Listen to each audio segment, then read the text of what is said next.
ഞങ്ങൾ വലിയ സംഭവമാണ്, ഞങ്ങൾ വലിയ ഇതിഹാസമാണ്, ഞങ്ങൾ ലോകത്തെ ഏറ്റവും വലിയ ശക്തന്മാരുള്ള സംഘടനയാണ്, ലോകത്തെ ഏറ്റവും വലിയ സംഘടന ഞങ്ങളുടേതാണ്, ഈ രാജ്യത്ത് ഞങ്ങളുണ്ടെങ്കിൽ ഈ രാജ്യത്തിന് സൈന്യം പോലും വേണ്ട, കാരണം ഞങ്ങൾ അത്രത്തോളം ശക്തന്മാരാണ്. ഇങ്ങനെ വിളിച്ചു കൂവി പറഞ്ഞ RSSന്റെ നേതാക്കന്മാരെ നിങ്ങൾക്ക് എന്തു പറ്റി?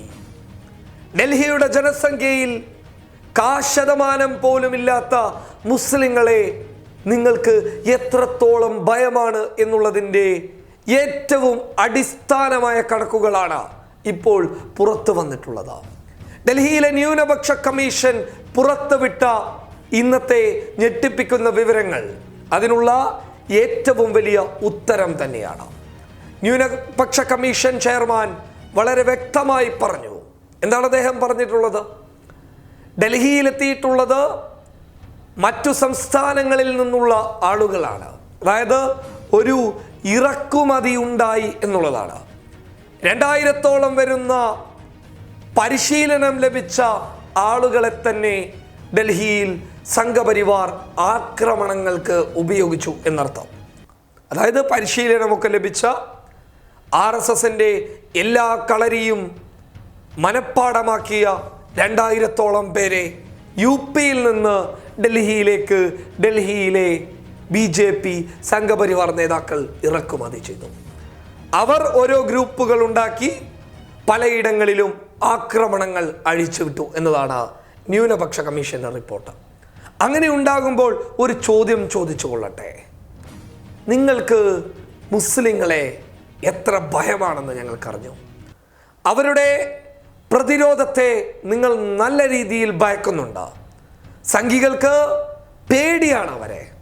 അതുകൊണ്ടല്ലേ ഇവിടെ നിലവിൽ ഹിന്ദുക്കളുടെ എണ്ണമല്ല, മറിച്ച് സംഘപരിവാർ പ്രവർത്തകരുടെ എണ്ണത്തിൽ കുറവായിട്ടുള്ള മുസ്ലിങ്ങൾ, അവരെ നേരിടാൻ നിങ്ങൾക്ക് പുറത്ത് നിന്ന് ആയുധധാരികളായിട്ടുള്ള ആളുകളെ ഇറക്കേണ്ടി വന്നല്ലോ. അത് തന്നെയാണ് നിങ്ങളുടെ ഏറ്റവും വലിയ ഗതികേട്.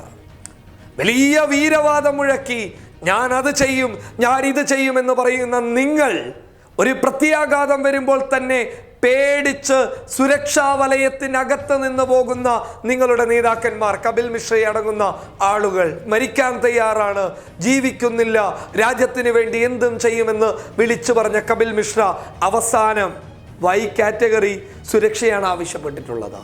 ഭയമുണ്ട് നിങ്ങളുടെ ഹൃദയത്തിനകത്ത്.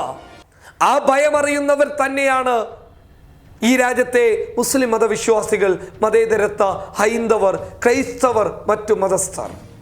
ആ ഭയം വളരെ വ്യക്തമായി ഞങ്ങൾക്ക് മനസ്സിലാകുന്നുണ്ട്. ഇത് പഴയ ഇന്ത്യയല്ല, ഇത് പുതിയ ഇന്ത്യ തന്നെയാണ്. പ്രതിരോധശേഷി നഷ്ടപ്പെട്ടു പോകാത്ത ഒരു കൂട്ടം ആളുകൾ ഇവിടെയുണ്ട് എന്ന തിരിച്ചറിവ് നിങ്ങൾക്കുണ്ടായാൽ നല്ലത്.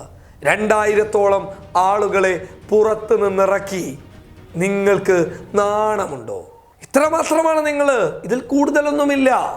ഒരു പ്രശ്നം വന്നു കഴിഞ്ഞാൽ സ്വയം പ്രതിരോധിക്കാൻ, പ്രശ്നം വന്നാലല്ല, പ്രശ്നം ഉണ്ടാക്കുന്നത് തന്നെ നിങ്ങളാണ്.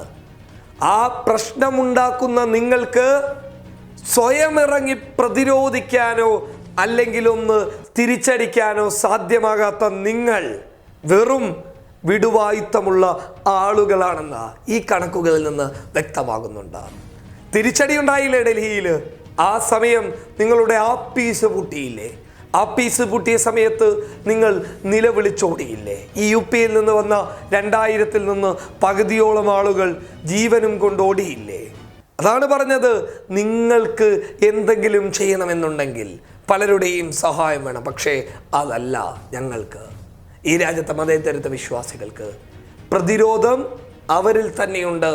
സമയമാകുമ്പോൾ അവർ പ്രതിരോധിക്കാൻ തയ്യാറാകും. News desk public Kerala.